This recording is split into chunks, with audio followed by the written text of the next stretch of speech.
మీరు ఇందులో cab driver కదా, సో క్యాబ్ నడుపుతూ ఉంటారు కాబట్టి, సో క్యాబ్ డ్రైవర్ పడే స్ట్రగుల్స్ మీకు ఏమన్నా కనిపించినాయా? అసలు వాళ్ళు ఎంత పడతారు ఏంటి అనేది? ఈ cab drivers, lorry drivers, auto drivers, వీళ్ళందరిది కూడా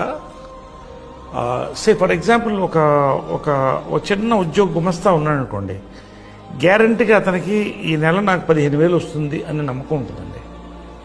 వీళ్ళకి ఆ నమ్మకం ఉండదు, టైమింగ్ ఉండదు. రెండోది, ప్యాసింజర్ ఎక్కేవాళ్ళు ఎలా ఉంటారనే గ్యారంటీ లేదు. గొంతు నెలని తీసుకెళ్ళిపోయేవాళ్ళు కూడా ఉంటారు. వీళ్ళు ఎక్కడ భోంచేస్తారో తెలియదు, ఎప్పుడు తిరిగి వస్తారో తెలియదు.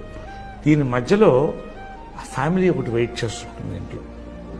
ఆ ఫ్యామిలీలో ఇప్పుడు ఒక కోటీశ్వరుడికి ఎంత ఎమోషన్ ఉంటుందో ఆ క్యాబ్ డ్రైవర్ కూడా అంత ఎమోషన్ ఉంటుంది. నా కూతురు, నా కొడుకు, నా పెళ్ళం. సో ఇది చాలా నిజంగా ఎమోషనల్ అవుతుందండి చెప్తుంటే. ఆ ఫీల్ ఈ సినిమాలో ఐ కుడ్ ఫీల్ ఇట్.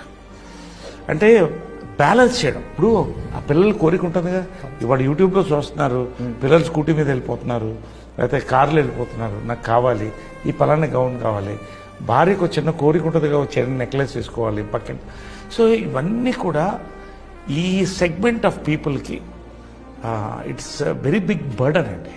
వాళ్ళు హై ప్రెషర్లోనే ఉంటారు వాళ్ళు. సో ఆ క్యారెక్టర్ నేను చేయడం అనేది నిజంగా నాకు, ఎందుకంటే నేను ఈ షూటింగ్లో ట్రావెల్ చేస్తున్నప్పుడు కానీ మా ఇంట్లో డ్రైవర్స్, మా వాళ్ళు జనరల్గా కూడా I talk to all of them.